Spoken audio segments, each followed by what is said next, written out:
Hello बच्चों, welcome to इसके विद्या मंदिर। बच्चों, जो हम क्लास कर रहे थे संख्या पद्धति का, ठीक है, तो ये तीसरा पार्ट है। तो आज जो इम्पॉर्टेंट क्वेश्चन हैं उनको आज देख लीजिए, ठीक है। मैं ये तीसरा पार्ट बना रहा हूँ। अगर अभी तक आप 2 पार्ट नहीं देखे हैं तो चैनल पे जाके दो पार्ट संख्या पद्धति के देख लीजिए, ठीक है। और ये लास्ट पार्ट है, कल से हम गुणनखंड पढ़ेंगे, ठीक है। इसलिए आप देख लीजिए इसके क्वेश्चनों को। तो पहला क्वेश्चन है कि 78,964 में 8 तथा 4 के स्थान आपस में बदल दिए जाएं तो मूल संख्या तथा नई संख्या का अंतर होगा। तो देखिए 78,964 में अगर हम 8 और 4 के स्थान आपस में बदलें तो एक नई संख्या बनेगी। तो ये जो है पहली जो ये संख्या दी है इसे तो हम मूल संख्या बोलेंगे। लेकिन अगर हम 8 की जगह 4 कर दें, ठीक है, तो देखिए अगर हम 8 की जगह 4 कर दिए, बाकी सभी संख्याओं को सेम टू सेम रखना है, स्थान बदलना है उनके आपस में, ठीक है, और फिर 8 को इकाई पे रख लेना है और फिर उन दोनों का अंतर करना है, यानी मूल संख्या और नई संख्या का अंतर। तो देखो यहाँ मूल संख्या जो है वो बड़ी है और नई संख्या छोटी है, इसलिए हम मूल संख्या में नई संख्या को घटाएंगे। तो 14 में 8 गया 6, यहाँ 15 में 6 गया 9, और यहाँ 18 में 9 गया 9, और यहाँ बचा 7, 7 में 4 गया 3, और 7 में 7 गया 0, यानी 3,996 जो होगा वो हमारा करेक्ट आंसर होगा। तो पहला नंबर यहाँ पहला ऑप्शन करेक्ट है, ठीक है। अगला सवाल देखते हैं। अगला सवाल है कि किसी विद्यालय में कुल कक्षा 12 हैं, ठीक है। प्रत्येक कक्षा में 5 भाग हैं तथा प्रत्येक भाग में 40 छात्र हैं, तो पूरे विद्यालय में कुल कितने छात्र हैं? तो देखो बच्चों, यहाँ समझ में आपको आता होगा कि एक विद्यालय है जिसमें 12 कक्षा हैं, ठीक है, टोटल 12 कक्षे हैं और प्रत्येक कक्षा में 5 भाग है, सेक्शन 5 सेक्शन है, ठीक है, 5 सेक्शन है और प्रत्येक भाग में यानी प्रत्येक सेक्शन में 40 छात्र हैं, तो पूरे विद्यालय में कुल कितने छात्र हैं? तो आपको समझ में आ गया होगा कि पूरा गुणा वाला प्रोसेस है, ठीक है। यानी पहले हम एक कक्षा में 5 भाग हैं तो 12 कक्षा में 60 भाग होंगे, ठीक है। अब एक भाग में 40 छात्र हैं तो 60 भाग में 40 का गुणा कर देंगे तो टोटल कितना आएगा? तो 6 चौको 24 और 2 0, यानी 2400।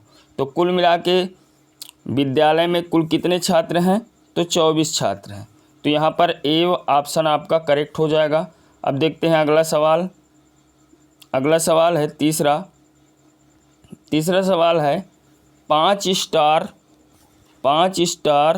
ठीक है, 5 star plus star 4 plus 3 star बराबर 120 हो तो स्टार का मान ज्ञात कीजिए। मोस्ट इम्पॉर्टेंट सवाल है आपके नवोदय का, ठीक है। तो आप ध्यान से इस वाले सवाल को करना सीखेंगे, ठीक है। अगर आप ध्यान देते हैं तो बहुत अच्छे तरीके से आप सीख पाएंगे। सबसे पहले आपको क्या करना है कि आपको इकाई दहाई तो पता ही होगा। इकाई दहाई अगर आपको पता है तो आपको स्टारों को ध्यान से देखना है कि कौन सा स्टार दहाई के स्थान पर रखा है और कौन सा स्टार इकाई के स्थान पर रखा है। तो देखिए यहाँ पर जो है 3 वाले पे स्टार इकाई पे रखा है तो इसको 1 काउंट करेंगे। 4 पे स्टार दहाई पे रखा है, इसको हम 10 काउंट करेंगे, ठीक है। और 5 पे स्टार 1 इकाई पे रखा है, इसको भी 1 काउंट करेंगे। तो इस तरह से टोटल जो स्टार हुए वो 12 स्टार हो गए, ठीक है। तो 12 स्टार हो गए। अब हम संख्याओं को काउंट करेंगे। तो देखिए 3 जो है वो दहाई पे है, तो 3 को दहाई पे अगर रखा है तो इसका स्थानीय मान जो होगा वो 30 होगा। अब देखिए 4 कहाँ पर है? 4 इकाई पर है, इसलिए 4 का स्थानीय मान जो होगा वो 4 ही होगा, ठीक है। और 5 कहाँ पर है? 5 दहाई पर है, इसलिए 5 का स्थानीय मान होगा 50। अब अगर हम इन सबको जोड़ें तो 50, 30, 80 और 4 84, तो संख्या जो जुड़कर आई वो 84 हुई। अब टोटल 120 है, ठीक है। अब 84 को उस तरफ ले जाएंगे यानी पक्षांतर करेंगे, ठीक है। तो 84 को हम पक्षांतर करते हैं, 84 को पक्षांतर कर दें,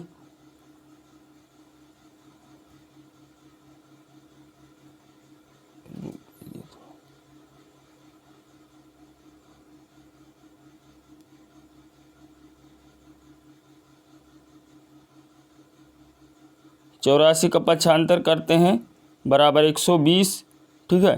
तो 120 माइनस 84 करें तो कितना बचेगा, 12 स्टार बराबर 36 बचेगा।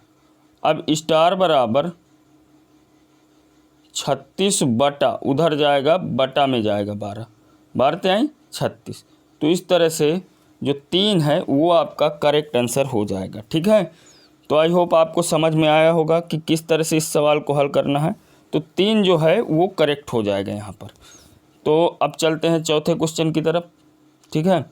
चौथे क्वेश्चन है जो बहुत इम्पॉर्टेंट है और मोस्ट इम्पॉर्टेंट क्वेश्चन है, क्योंकि बार बार ये क्वेश्चन देखा गया है जो पेपर में आता है, ठीक है।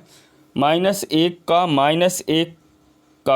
-1 में -1 का गुणा 100 बार करने से क्या प्राप्त होगा। तो देखो यहाँ इस क्वेश्चन पे बड़ा कन्फ्यूजन है, ठीक है। क्या है कि अगर -1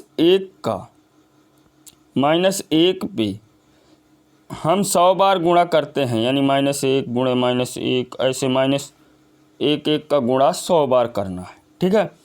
तो देखो 1 का गुणा हम कितनी भी बार 1 में करें आंसर तो एक ही आना है। अब बात रही कि माइनस का 1 आएगा कि प्लस का 1 आएगा, ठीक है।